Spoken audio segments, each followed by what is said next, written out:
2, Ai, não há. 3 e já!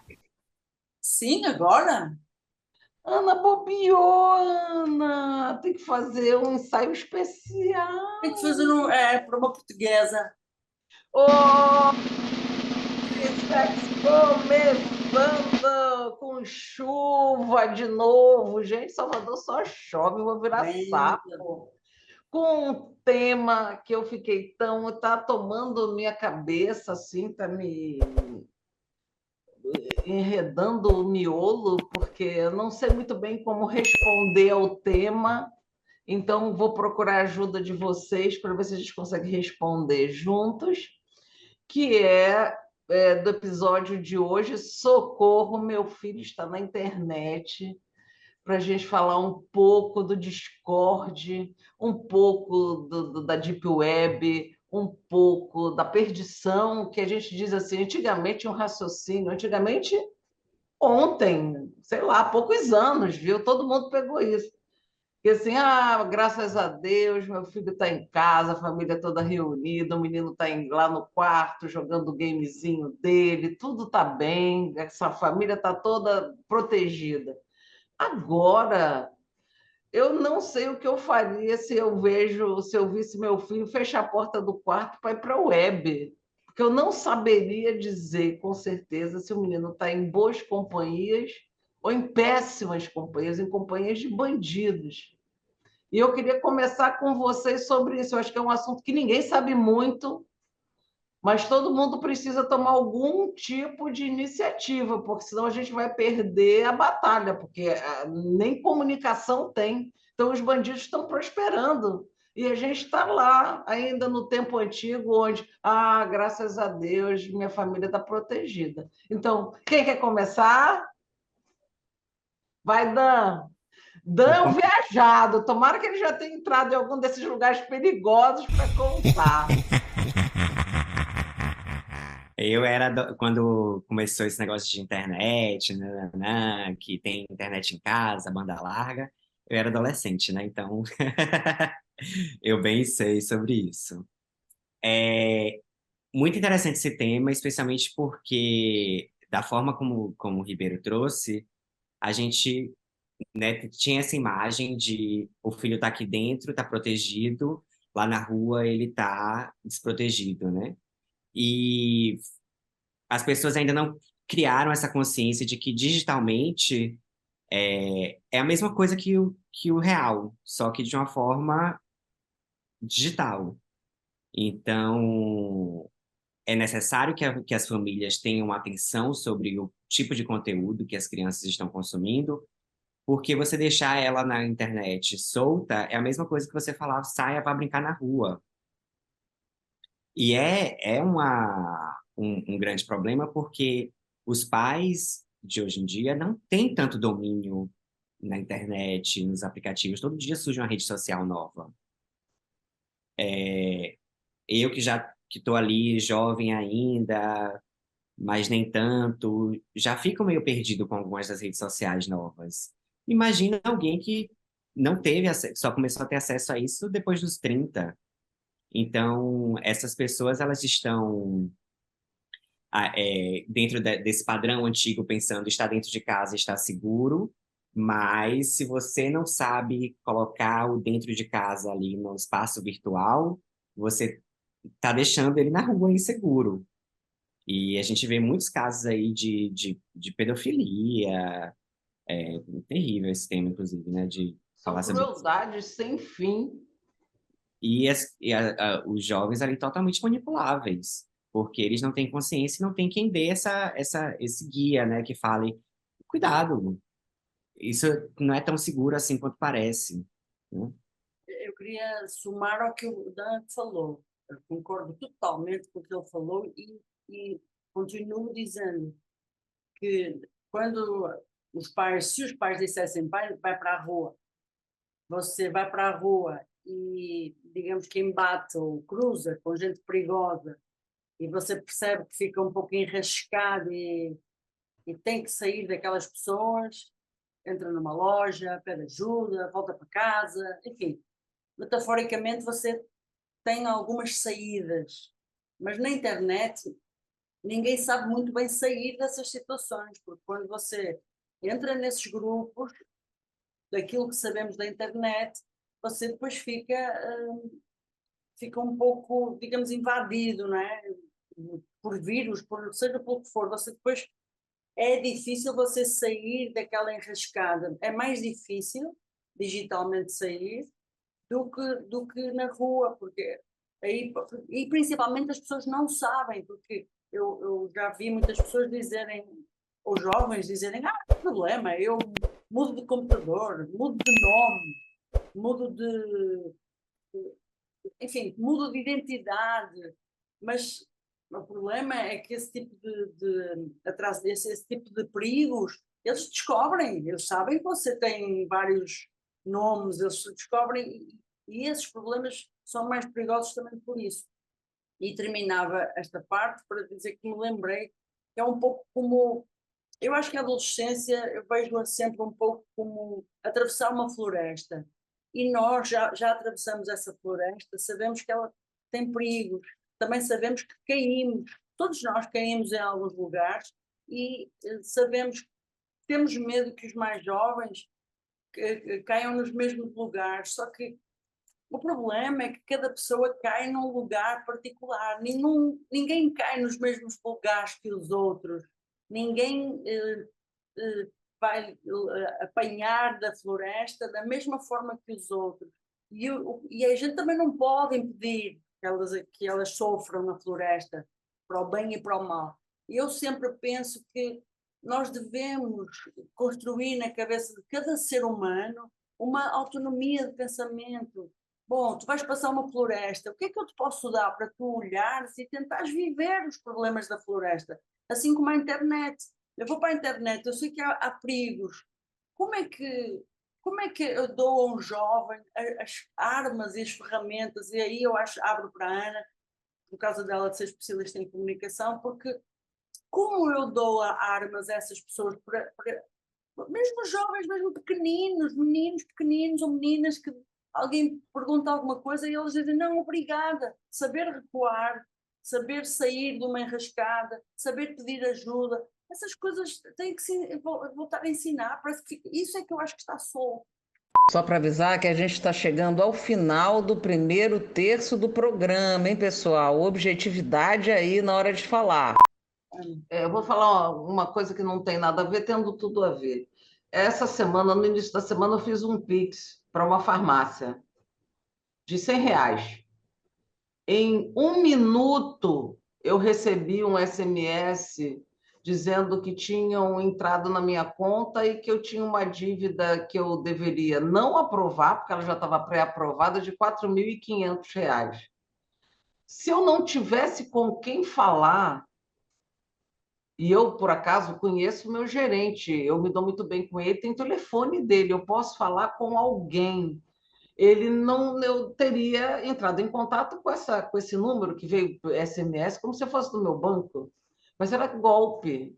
Aí o cara, quando eu dei o telefone, ele falou: Ih, nem precisa ir em frente, é golpe, eu conheço esse número, ele está dando golpe em todo mundo. Mas veja, você precisa conhecer alguém. Então, o que acontece? O que esses bandidos fazem? A primeira coisa que eles fazem é isolar as crianças dessa proteção dos adultos, porque eles botam medo. Ah, se você não se mutilar, eu vou te caguetar, eu vou dizer que você estava mostrando o peitinho na internet, vou dizer que você é piranha, vou dizer que você não sei o quê. E a criança fica totalmente com medo da consequência do que vai acontecer em casa e começa a corromper o seu caráter, a forma como ela foi criada, porque ela não quer esse confronto, que é onde chega a semelhança entre eu ter recebido um golpe via SMS, ter quem procurar, e a criança saber, ela ter confiança de que ela tem pelo menos uma pessoa adulta a quem procurar, que não vai fazer um escândalo, que vai tentar ajudar. Depois ver se vai botar de castigo, depois ver se vai tomar esporro, mas tem um determinado momento que a criança precisa ter confiança de que existe alguém que possa ajudá-la a tomar uma providência. Eu não sei muito bem, isso não é bem falado, de qual é a melhor providência a tomar. Desligar o computador não é pouco, o cara vai continuar te ameaçando, eles estão invadindo as escolas, estão pegando as crianças mais frágeis. Como a gente consegue fortalecer as crianças? Ainda não sei muito bem, mas eu acho que tudo vai começar por a gente se dispor a ficar à disposição e dizer, olha, não sabemos fazer isso bem, mas vamos fazer isso juntos, porque é uma guerra onde se entra com marginais. Não é uma experiência que não dá certo, meninos que têm ideias estranhas, são gangues, são marginais, e eles estão ganhando dinheiro em visualização desses filmes. Vai, Ana, fala. Só antes de entrar, só queria dizer que perdi-me, acho eu. Queria dizer uma coisa, alguns anos. Tá devendo 500 mil. Hã? Tá devendo 500 mil dólares. Está devendo 500 mil dólares à Unissex. Não, Eu vou... desculpa, já sei, já lembrei. Desculpa. É a mesma coisa da floresta.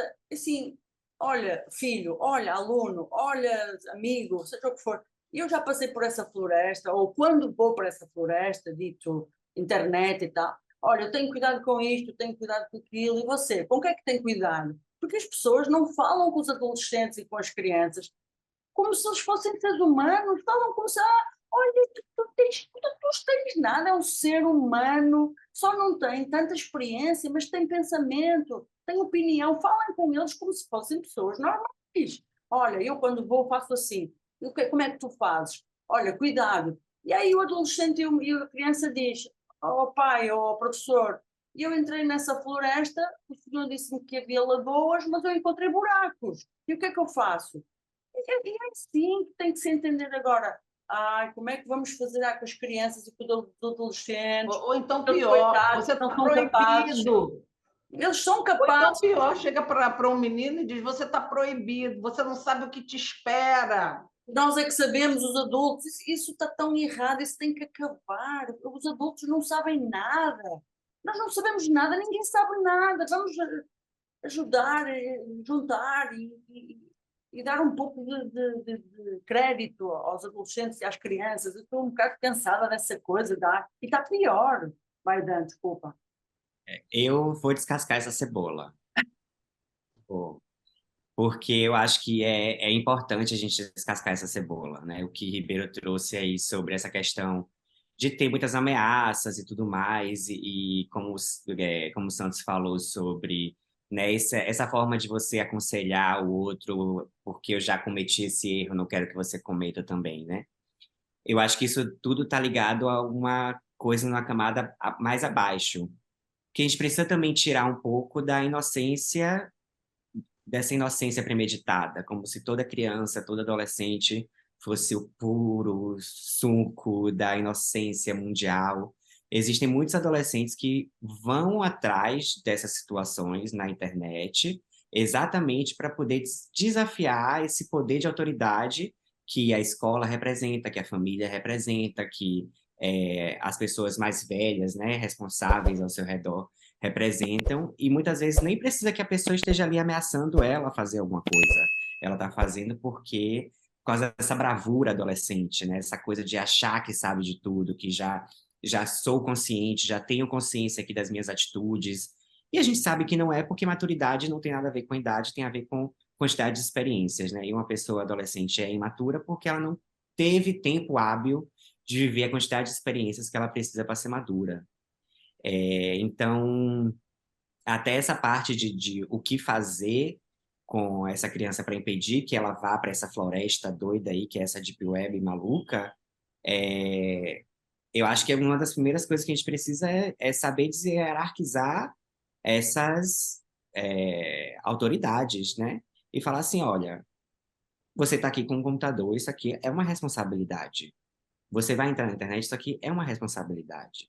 Eu posso, antigamente não tinha como a gente fazer tracks, né, achar as pessoas, mas hoje em dia você faz uma conta fake, não é muito difícil descobrir de onde vem aquele fake.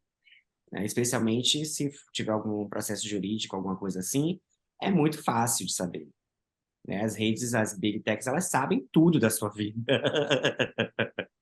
Quantas contas você tem, quais bancos, em quanto dinheiro você ganha, da onde vem esse dinheiro, quais os sites que você consome, que você entra, quanto tempo você passa em cada rede social, que tipo de foto você gosta, eles sabem de tudo. Então, assim, a gente precisa ter consciência de que nesse espaço virtual existe uma realidade, que são as pessoas por trás dos computadores. Então, como é que a gente vai educar essas pessoas a adentrarem naquele lugar? Porque você falar é proibido, a pessoa vai falar, tudo bem, mãe, e tá ali com uma outra janelinha aberta, minimizada. E Eu quero também, falar uma coisa também. Quando a criança é bem pequena mesmo, novinha, e você está no restaurante, internet e celular é cala a boca. Antigamente, cala a boca de criança era chupeta, ou comprava um docinho, uma balinha, dava para ela ficar no cala a boca. Agora, cala a boca é internet.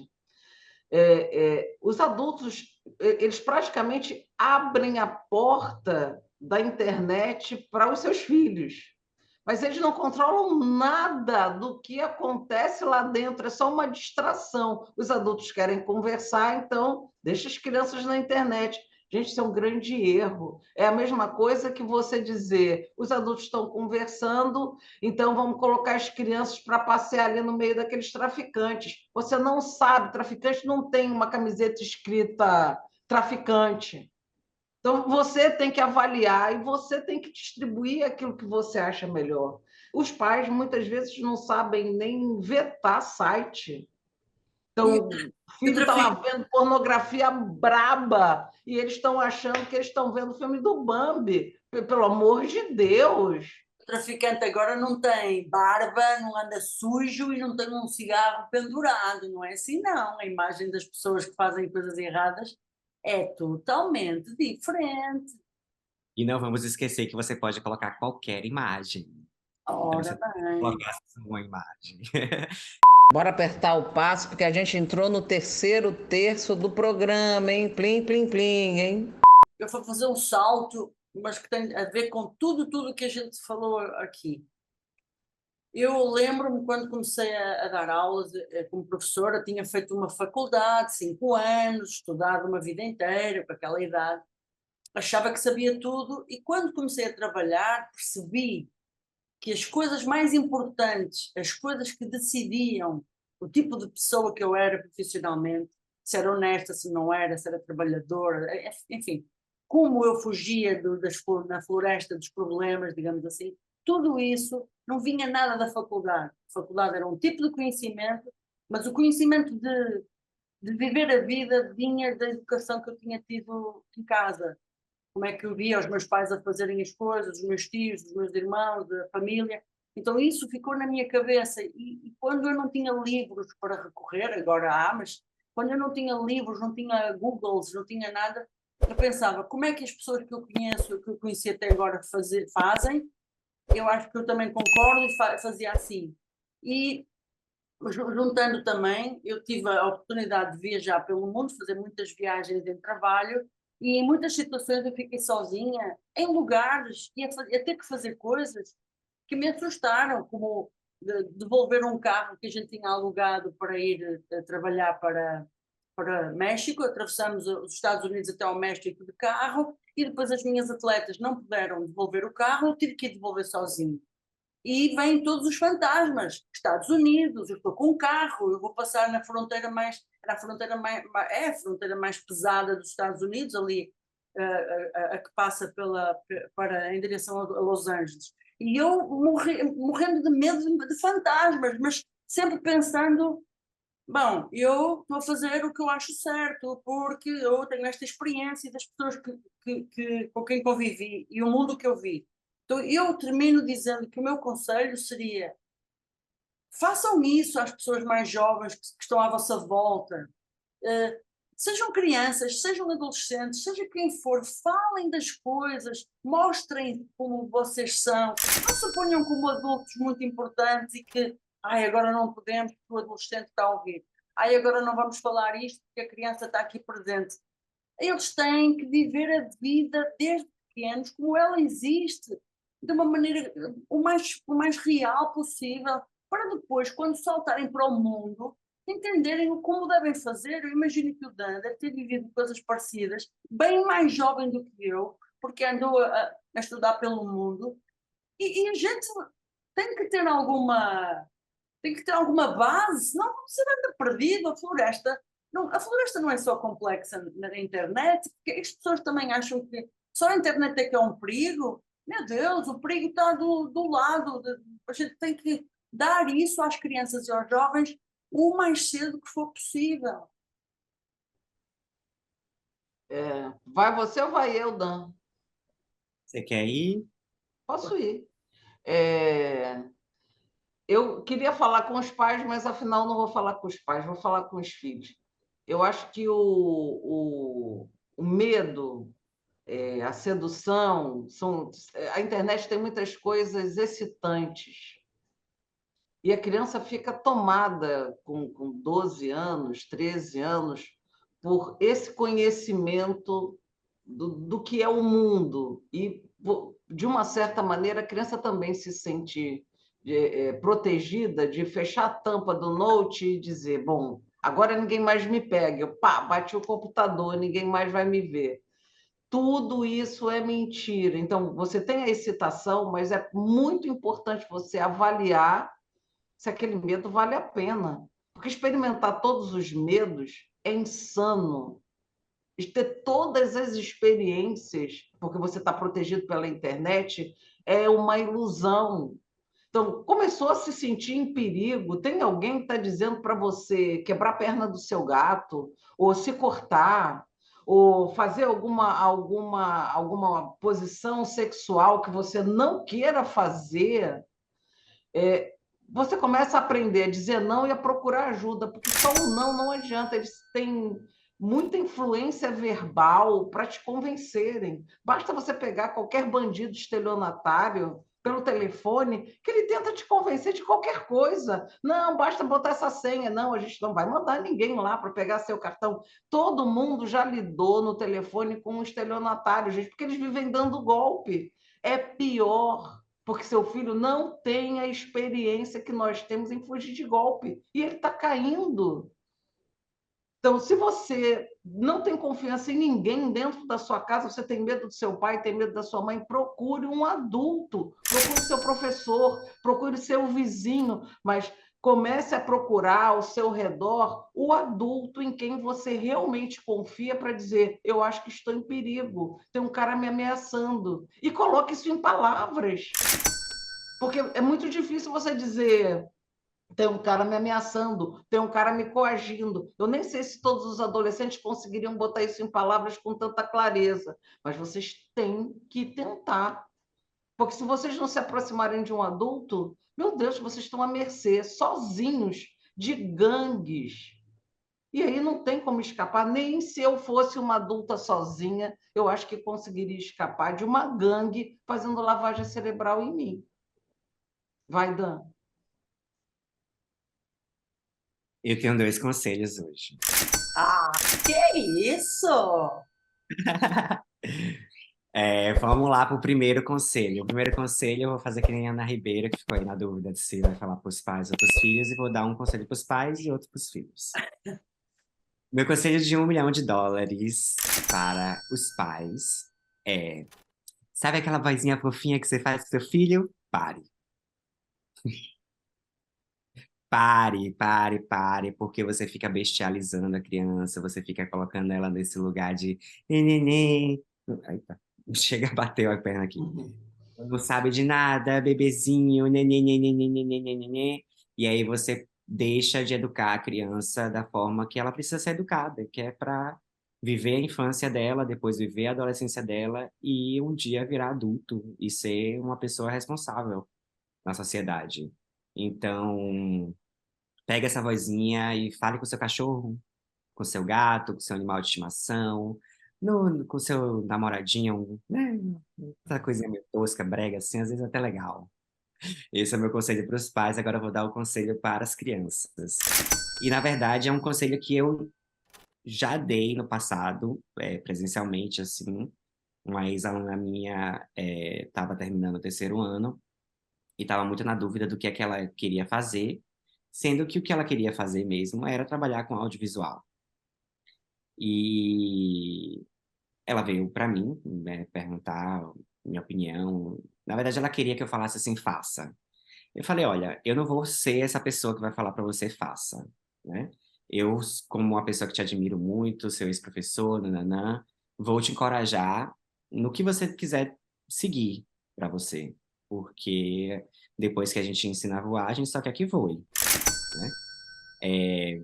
Mas eu acho que é importante que você saiba que trabalhar com cinema não é tão fácil quanto parece. Essa coisa linda que a gente vê, né? O filme que dura ali 1 hora, demorou meses para ficar pronto. E esses meses são meses muito desgastantes, muito estressantes. E entenda que o mundo mudou. Hoje em dia é muito mais fácil ganhar dinheiro com audiovisual do que ganhar dinheiro com advocacia. Para você se tornar um advogado que, né, tem essa estabilidade que meus pais, né, a geração dos meus pais, a geração de vocês, sempre falavam para a gente que buscar, né, essa estabilidade. O que tinha naquela época era direito, medicina, e surgiu engenharia ali que estava pam, bombando e que, né, dava muito emprego. Para você conseguir ganhar muito dinheiro, para você conseguir se estabilizar com essas profissões, vai demorar muito tempo. É muito mais fácil você ganhar dinheiro com audiovisual. É, claro que também uma coisa, né, não é óbvio que todo mundo que vai fazer audiovisual vai ganhar muito dinheiro, né, gente? É isso que eu estou querendo dizer. Mas isso acontece porque o mundo mudou. O mundo já não é mais a mesma coisa. E vocês, jovens, sabem mais disso do que a gente. Inclusive, vocês nem conhecem o mundo antigo direito, vocês só conhecem esse mundo novo agora. Então, esteja aberto às opções, pense sempre da forma que, se eu tomar a decisão de trabalhar com isso, eu vou ter responsabilidades com isso. Como é que eu vou lidar com essas responsabilidades? É isso que eu quero? Porque se eu gosto de pintar, mas não quero ter a responsabilidade de pintar o tempo inteiro, então deixa a pintura como um hobby, sacou? Mas tenha consciência de que qualquer caminho que você escolher, você vai ter que ter responsabilidades. E essas responsabilidades, muitas delas, quer dizer, todas elas vão ser chatas. Eu quase xinguei. Para baralho. E que a vida não é um grande oba-oba. É isso. Pronto, e agora aparece crédito. Beijos, moçada. Muito feliz. Olha, adorei ter pensado nesse tema, porque isso estava me preocupando, está apertando minha mente.